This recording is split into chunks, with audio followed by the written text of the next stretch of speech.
Counting కొనసాగుతున్న కొద్దీ trends లో చేంజ్ కనిపిస్తోంది. మెల్లమెల్లగా ఆమ్ ఆద్మీ తన ఆధిక్యాన్ని కనబరుస్తూ వస్తుంది.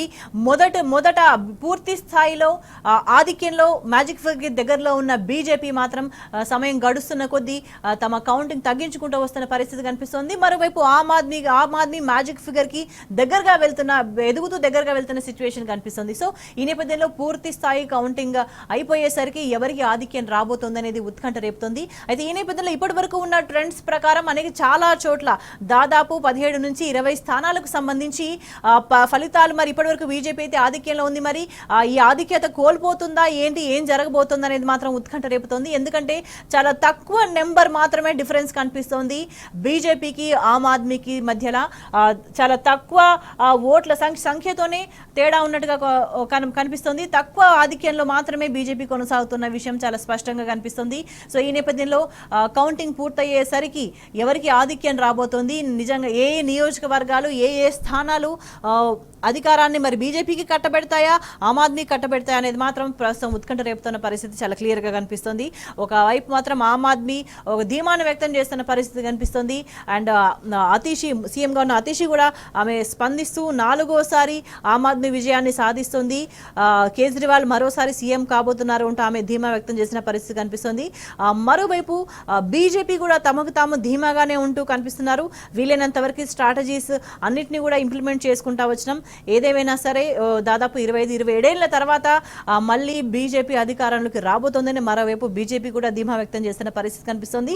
కానీ ఇప్పుడు మాత్రం రౌండ్ కి ఫలితాల్లో చాలా డిఫరెన్స్ కనిపిస్తుంది. ఎక్కడైనా ఏదైనా ఒక్క రౌండ్ లో ఒక పార్టీకి అవుట్ రైట్ గా గంపగుత్తగా ఓట్లు పడితే మాత్రం ఆ ఎఫెక్ట్ ఫైనల్ రిజల్ట్ మీద ఉండే అవకాశం అయితే చాలా స్పష్టంగా కనిపిస్తోంది. కౌంటింగ్ సంబంధించి మనకి మరింత సమాచారం మా ప్రతినిధి జితేందర్ అందిస్తారు. జితేందర్, ఇప్పటి వరకు ఎవరు లీడ్ ఎట్లా కొనసాగుతుంది అండ్ ట్రెండ్స్ కి సంబంధించి ఏమనుకుంటున్నారు విశ్లేషకులు? ఢిల్లీ తాజా ఎన్నికల ఫలితాలు చూసుకున్నట్లయితే సిఎన్ఎన్ గానీ నేషనల్ మీడియా జాతీయ మీడియా ప్రకారం చూసుకున్నట్లయితే ఆమ్ ఆద్మీ పార్టీ 31, బీజేపీ 39 అనేది కొనసాగుతుంది. అయితే ఈ మొత్తం 10 స్థానాలకు సంబంధించిన గ్యాప్ లో మాత్రం ట్రెండ్ అనేది కొనసాగుతుంది. ప్రతి రౌండ్ కూడా మారుతూ ఉంటుంది ట్రెండ్. ఎన్నికల యొక్క రిజల్ట్ కౌంటింగ్ ప్రక్రియ మాత్రం ఇప్పటి వరకు కొన్ని స్థానాల్లో 8 రౌండ్లలో ఎన్నికలు పూర్తయితే కొన్ని స్థానాల్లో 5 రౌండ్లకు మాత్రమే కౌంటింగ్ పూర్తయింది. మరికొన్ని స్థానాల్లో ఇంకా కొనసాగుతున్నది.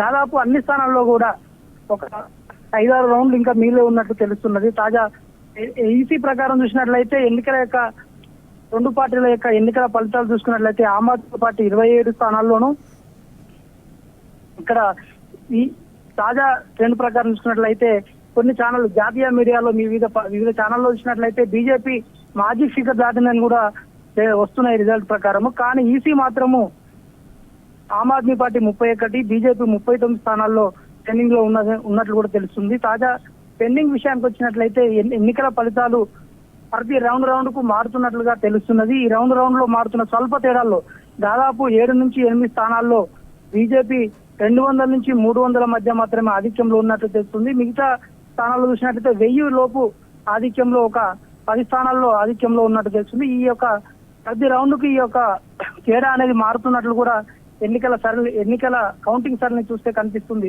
తర్వాత ప్రధానంగా చూసినట్లయితే కాంగ్రెస్ పరిస్థితి మాత్రము దారుణంగా ఉన్నది. ఇప్పటికే 3 సార్ల ఓటమి పాలైన కాంగ్రెస్ పరిస్థితి ఇవాళ ఢిల్లీ అసెంబ్లీ ఎన్నికల్లో జీరోకు పడిపోయిందని. మొత్తం ఢిల్లీలో ఉన్న 70 స్థానాల్లో 3వ స్థానంలో కాంగ్రెస్ అనేది ఉన్నది. అయితే 3 సార్లు సీఎం గా పనిచేసిన శీలా దీక్షిత్ కుమార్ కూడా సందీప్ దీక్షిత్ కూడా ఘోర వైఫల్యం చెందడం జరిగింది. 3వ స్థానానికి పరిమితం కావడం జరిగింది. అయితే ఈ అంతటి కారణం కూడా ఇండియా కూటమిలో ఉన్న కాంగ్రెస్ హైకమాండ్ యొక్క చేష్టల వల్ల తీరు వల్లనే ఈ కాంగ్రెస్ పార్టీ ఇండియా కూటమిలో ఉన్న పార్టీలన్నీ కూడా ఓడిపోవడం జరుగుతుందని కూడా ప్రతిపక్షాలు అనేవి తీవ్రంగా విమర్శిస్తుంది. మిత్రపక్షాలు అనేవి ఏవైతున్నాయో ఇండియా కూటమిలో విమర్శిస్తున్నాయి. కాసేపటి క్రితమే ఓమర్ అబ్దుల్లా ఒక ట్వీట్ చేయడం జరిగింది. మనం కొట్టుకోవడం వల్లనే, మనము తగవు పెట్టుకోవడం వల్లనే, కాంగ్రెస్ యొక్క వైఖరి వల్లనే వరుసగా అన్ని రాష్ట్రాల్లో ఓటమి పాలవుతున్నాము. ఇదే కొనసాగితే భవిష్యత్తులో కూడా ఇండియా కూటమిలో ఒక్క పార్టీ కూడా విజయం లభించే సందర్భం అనేది ఉండదని కూడా చెప్పడం జరుగుతుంది. అయితే ఆయన గట్టిగా చెబుతూ రామాయణం సంబంధించి ఒక వీడియో పోస్ట్ చేస్తూ ఇలా రామాయణంలో ఉన్నట్లుగా ఉంటేనే మనము గెలవడం అనేది జరుగుతుంది.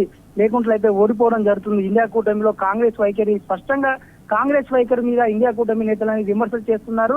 అదే విధంగా శివసేన ఉద్ధవ్ వర్గానికి సంబంధించిన ఎంపీ ఎవరైతున్నారో సంజయ్ రౌత్ కూడా దీనిపైన మా మీడియాతో మాట్లాడడం జరిగింది. ఎన్నికల ప్రక్రియ అనేది ప్రస్తుతం అయితే బీజేపీ మాజీ ఫిగర్ దాటినట్టుగా వార్తలు వస్తున్నాయి. ఇందులో అయినా మార్పులు కూడా జరగవస్తుండ్రు. మొదటి ట్రెండ్ లో మొత్తం బీజేపీ వైపు ఉన్నది.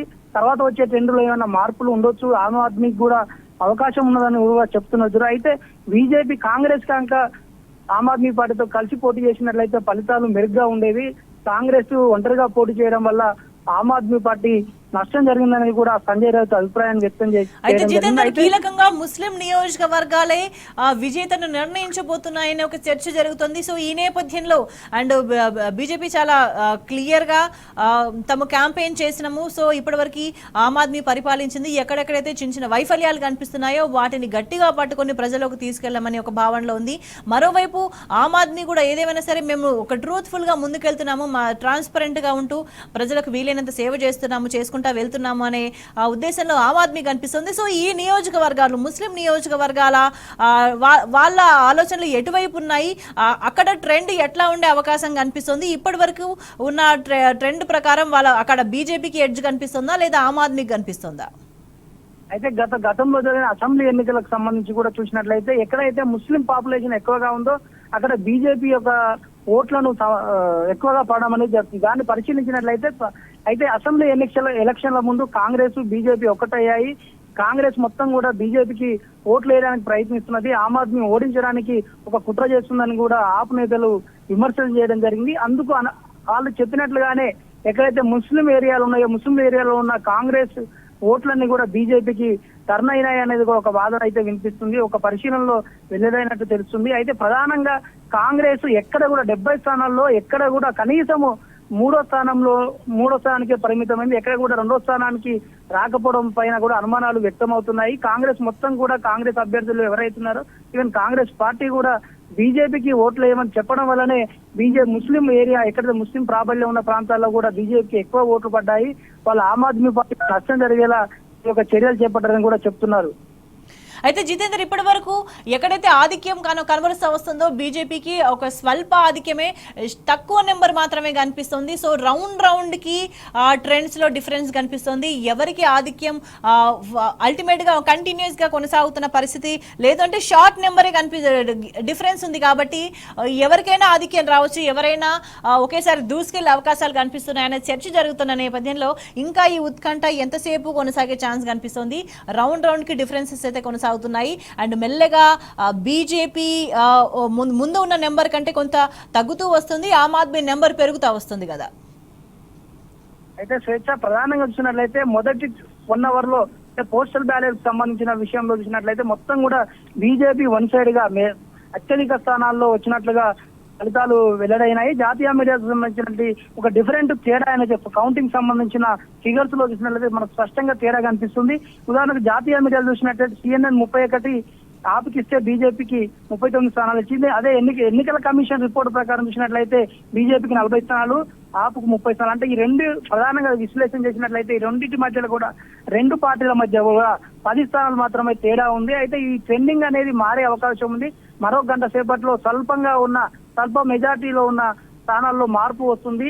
ఇంకా వేచి చూడాలి. ఆపు మాత్రం ధీమాతో ఉంది, మిగిలిన మెజార్టీ స్థానాల్లో గెలుస్తాము, అధికారం మాకే ప్రజలు కట్టబెడతారనే ధీమా కూడా వ్యక్తం చేస్తున్నారు. ఇంకా స్వల్ప తేడాతోనే మెజార్టీలో ఉన్నారు బీజేపీ వాళ్ళు. ఆ స్థానాల్లో మాకు ఆధిక్యత వస్తుంది అనే నమ్మకంతో మాత్రం ఉన్నారు స్వేచ్ఛ. అయితే జితేందర్, 5వ రౌండ్ వరకు కేజ్రీవాల్ ఆధిక్యాన్ని కనబరుస్తా వచ్చిండు. అంటే మొదటి 2 గంటల పాటు ఆమ్ ఆద్మీ వెనకంజలో ఉన్న పరిస్థితి, కానీ ఆ తర్వాత ముందంజలకు వచ్చిన సిచ్యువేషన్. సో కొద్దిసేపటి క్రితం వరకు 5వ రౌండ్ వరకు కేజ్రీవాల్ ఆధిక్యంలో ఉన్నారు, కానీ 6వ రౌండ్ లో ఆయన కొంత వెనకబడ్డట్టుగా కనిపిస్తుంది. అంటే ఇట్లా ఫ్లక్చుయేషన్స్ ఇట్లానే కొనసాగే అవకాశాలు ఏమైనా కనిపిస్తున్నాయా?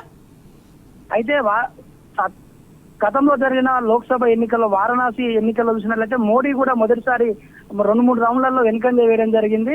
అలాగే మేము కూడా ఈ యొక్క 5 రౌండ్లలో కూడా వెనుకంజ వేసాం. కానీ ముందు ఏదైతే కౌంటింగ్ మిగిలిన రౌండ్లలో మాకే ఆధిక్యత వస్తుంది, కేజ్రీవాల్ అత్యధిక మెజారిటీతో గెలుస్తాడు అని కూడా ఆప్ శ్రేణులు విశ్వాసం వ్యక్తం చేస్తున్నాయి. కేజ్రీవాల్ మిగిలిన రౌండ్లలో అన్నింటిలో కూడా మెజార్టీ వస్తుందనే విశ్వాసాన్ని మాత్రం ఆప్ శ్రేణులు వ్యక్తం చేస్తున్నారు స్వేచ్ఛ. రైట్ జితేందర్.